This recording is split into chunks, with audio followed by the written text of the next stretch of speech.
नमस्कार and welcome you all study IQ. मैं हूं प्रशांत धवन। नाउ साल 2023 में बेंजामिन नेतन्याहू ने एक बार कहा था कि आने वाले समय में इजराइल पूरा मिडिल ईस्ट बदल देगा, और जिस तरीके से इजराइल लगातार लेबनान की बॉम्बिंग कर रहा है, लग रहा है कि बिल्कुल इजराइल पूरा मिडिल ईस्ट बदल ही देगा, क्योंकि हाल ही में इजराइल ने दो टॉप हिजबुल्लाह कमांडर्स को मार दिया है एयर स्ट्राइक्स में। जी हाँ, एक नहीं, दो को मारा है। आप वैसे देखोगे, इनिशियली इंटरनेशनल मीडिया ने रिपोर्ट किया कि इजराइल ने लेबनान की राजधानी बैरूट पर एयर स्ट्राइक करी फिर से, और एक टॉप हिजबुल्लाह कमांडर मारा गया।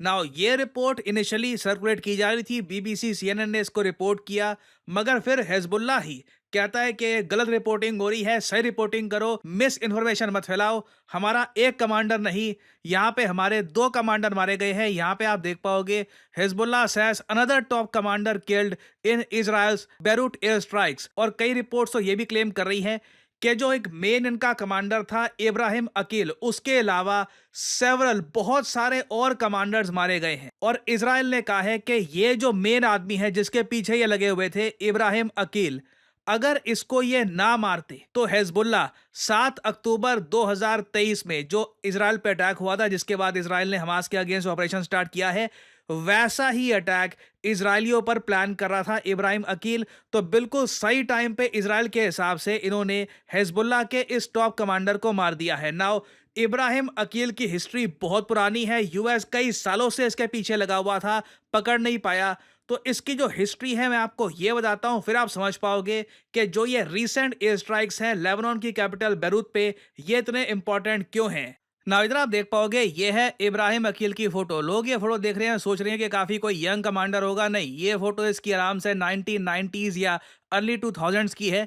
जब इसको मारा है इजराइल की एयरफोर्स ने बैरूट में, तब इसकी एज 62 की थी। और ये देखिए, हिजबुल्लाह के बहुत सारे जो इंपॉर्टेंट जो इनकी पोजीशंस है, जो ऑपरेशनल इनके यूनिट हैं, वो संभाल रहा था। और पिछले 2 दशकों से आप कह लीजिए, हिजबुल्लाह का जो भी बड़ा ऑपरेशन रहा है, उसको इब्राहिम अकील ने ही लीड किया है।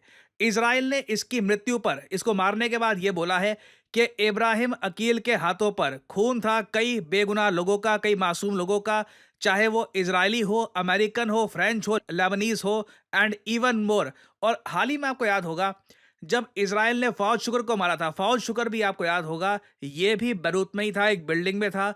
इजराइल की एयरफोर्स आई, इसको मार के चली गई।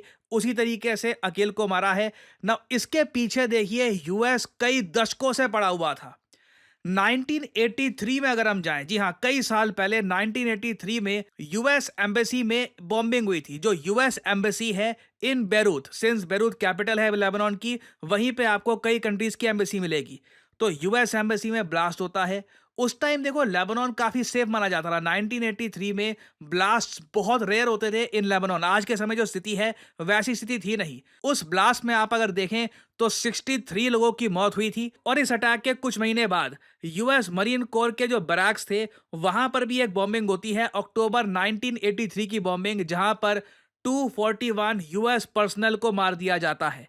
ये दोनों अटैक्स बताए जाते हैं इब्राहिम अकील के अंडर ही किए गए थे। अब आप सोच कर देखो, इस आदमी ने यूएस मिलिट्री पर्सनल को मारा, यूएस सिटीजन्स को मारा, यूएस एम्बेसी में बॉम्बिंग कर दी इसने।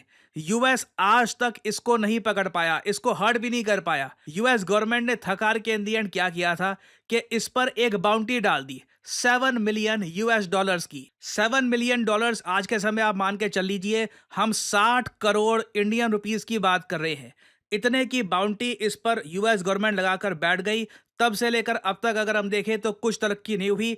फाइनली जब इजराइल को ना हो गया ना, आप देख लो, इजराइल ने भी ना इब्राहिम अकील को तब मारा है जब रिपोर्ट आ रही थी कि इब्राहिम अकील एक बड़ा अटैक प्लान कर रहा है इजराइल पर।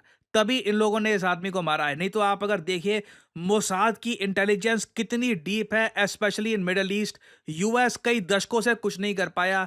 इजराइल ने विद इन आवर्स, जैसे ही इनको इंटेलिजेंस इनपुट मिली, इब्राहिम अकील को एलिमिनेट कर दिया। और मुझको यहाँ पर ऐड करना पड़ेगा, देखिए, हिजबुल्लाह से अभी भी, जब मैं वीडियो रिकॉर्ड कर रहा हूँ ना, अभी भी लगातार अनाउंसमेंट्स आ रही हैं। कई रिपोर्ट्स तो ये भी क्लेम कर रही हैं कि टोटल 14 कमांडर मारे हैं इजराइल ने हिजबुल्लाह के। कई छोटे कमांडर्स भी थे, कई इनके बहुत ही सीनियर मोस्ट कमांडर है, जिनके पीछे यूएस कई दशकों से पड़ा हुआ है। इधर आप देख पाओगे, इधर यहाँ पे आपको ये जो सारे कमांडर हैं, इन सबको मार डाला है यहाँ पर इजराइल की एयरफोर्स ने। और हिजबुल्लाह के सपोर्ट में आज के समय देखिए सिर्फ 3 देश आ रहे हैं। एक देश तो आप गेस कर सकते हैं, ईरान। ईरान के विदेश मंत्री ने ओपनली स्टेटमेंट दी है कि इजराइल जीतेगा नहीं, चाहे जितने भी कमांडर ये मार दें हिजबुल्लाह के, नए कमांडर्स फिर से खड़े हो जाएंगे और हिजबुल्लाह हिट करेगा इजराइल को, ये इन्होंने बोला है।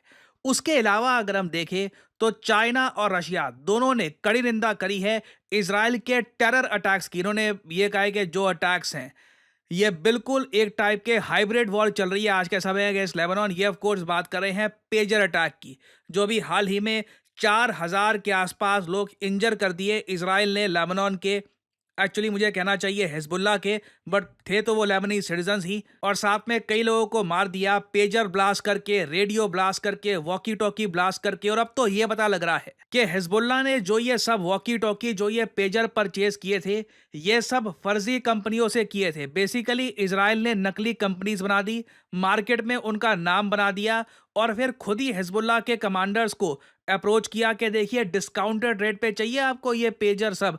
और हिजबुल्लाह को लगा कि हाँ सच में ये कोई असली कंपनी है। लिटरली इजराइल थर्ड पार्टी के जरिए ये सब बॉम्ब्ड डिवाइसेस ये सब सेल कर रहा था हिजबुल्लाह को।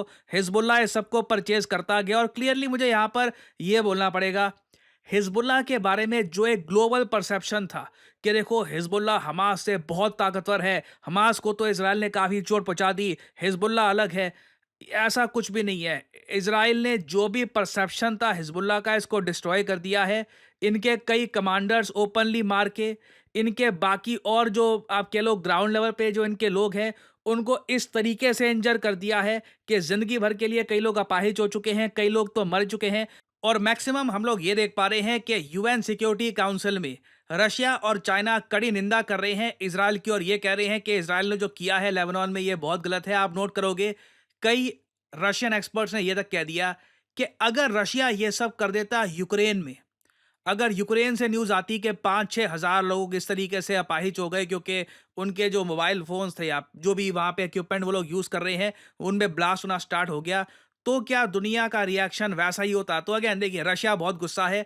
रशिया ने कैटेगोरिकली ये भी कह दिया है कि इजराइल जो कर रहा है इससे मिडल ईस्ट में एक बड़ी वॉर हो सकती है। बट शायद इजराइल चाहता है कि एक बड़ी कॉन्फ्लिक्ट हो जाए। जो नेतन्याहू ने कहा था 2023 में कि ये मिडल ईस्ट को बदल के रख देंगे, इजराइल उसी रास्ते पे आगे बढ़ रहा है। और अगर यहाँ पे आपका सवाल है कि भारत का क्या स्टांस है इन सब अटैक्स के बारे में, इंडिया देखिए कुछ भी स्टेटमेंट अभी के लिए इस इशू के बारे में नहीं दे रहा। India is totally silent. और अभी देखना होगा कि वैसे PM Modi United Nations general assembly में जब अपना स्पीच देंगे तो वहाँ पे वो क्या कहते हैं। और याद रखिएगा नेतन्याहू भी यूएन जा रहे हैं, पॉसिबिलिटी है कि नेतन्याहू भी एक बहुत ही बड़ा स्पीच देंगे यूएन में। जब भी नेतन्याहू ने यूएन में स्पीच दिया है तो काफ़ी ग्राफिक्स के साथ और बहुत सारे इमेजेस के साथ वो दिखाते हैं कि इजराइल का प्लान क्या है। It will be very interesting to see Netanyahu का जो स्पीच होगा। अगर उससे रिलेटेड कुछ और डेवलपमेंट्स आती हैं तो मैं आपके लिए बाद में अपडेटेड वीडियो ले आऊँगा। और फाइनली यहाँ पे मैं आपसे पूछूंगा यहाँ पे एक क्वेश्चन ये है कि यूएसए होस्ट करेगा क्वाड समिट 2024 का किस स्टेट में? बताया जा रहा है जो बाइडन का होम टाउन है, ये उनकी होम स्टेट है। तो बताइए किस स्टेट में होस्ट करेगा यूएसए, जहाँ पे मोदी जी, किशिदा और अल्बनीसी ये सब जाएंगे। तो ये है यहाँ पे आपकी options, New York state, Delaware state, Ohio या फिर टेक्सास। कमेंट सेक्शन में करिए उत्तर। जो लोग सही आंसर देंगे उनकी कमेंट को मैं हार्ट दे दूंगा ताकि बाकी लोग समझ पाएं कि सही उत्तर क्या है। नाउ फाइनली आप लोगों के लिए एक बहुत ही इंपॉर्टेंट जानकारी, एक बहुत ही क्लासिक कोट है, do it now sometimes letter turns into never. कभी कभी लेटर नेवर में कब बदल जाता है आदमी को पता लगता नहीं है। और आपके सामने एक बहुत ही यूनिक अपॉर्चुनिटी आज के समय, क्योंकि कल रात 12 बजे स्टडी आईक्यू का जो यूपीएससी प्रतिज्ञा बैच है इसमें एनरोलमेंट खत्म हो जाएगी। ये देखिए 2025 का प्रतिज्ञा बैच है यूपीएससी एस्पिरेंट्स के लिए। और इंटरेस्टिंगली आज ही स्टडी आईक्यू की सेल भी शुरू हुई है। तो आज और कल आपके पास गोल्डन अपॉर्चुनिटी है कि आप डिस्काउंटेड रेट पर स्टडी आईक्यू का प्रतिज्ञा बैच कर सकते हैं परचेज। सिंपली कमेंट सेक्शन में जाइए, यहाँ पे आपको लिंक मिल जाएगा 2025 प्रतिज्ञा बैच का। इस बैच में यहाँ पे आप कर सकते हैं खुद को एनरोल। जो प्राइस यहाँ पर लिखा है, नेवर एवर पे दिस प्राइस, सिंपली यहाँ पर कोड यूज करिए PD10 और आप देखोगे अब मैसिव डिस्काउंटेड प्राइस यहाँ पे आपको दिख जाएगा। 24 महीने की वैलिडिटी वाला कोर्स आपको 22,500 रुपए मिल रहा है। बेसिकली आप 1,000 रुपए से भी कम पे कर रहे हैं per month for your UPSC preparation. और याद रखिएगा, यहाँ पे आपको मिलती है 1-to-1 मेंटरशिप। ऐसा नहीं है कि कोर्स लेकर भूल गए, कोर्स पड़ा हुआ है, कोई आपको पूछ नहीं रहा कि क्लासेस आप अटेंड कर रहे हैं या नहीं कर रहे। इंश्योर किया जाएगा कि आप क्लासेस अटेंड करें। There will be motivation for you. Prelims test series होगी आपके लिए, और साथ ही साथ स्टडी आईक्यू आपको एक बॉक्स भी सेंड करेगा जिसमें आपको study IQ branded maps, books, pens, notebooks, बहुत कुछ मिलता है। This will be delivered right at your address. तो याद रखिएगा, आज और कल 2 दिन है आपके पास। Make the best of it. Discounted price पे you can properly begin your UPSC journey with study IQ. याद रखिएगा, sometimes later becomes never. So इसी नोट के साथ ये है वीडियो का अंत। Thank you for listening and as I always say, may the gods watch over you.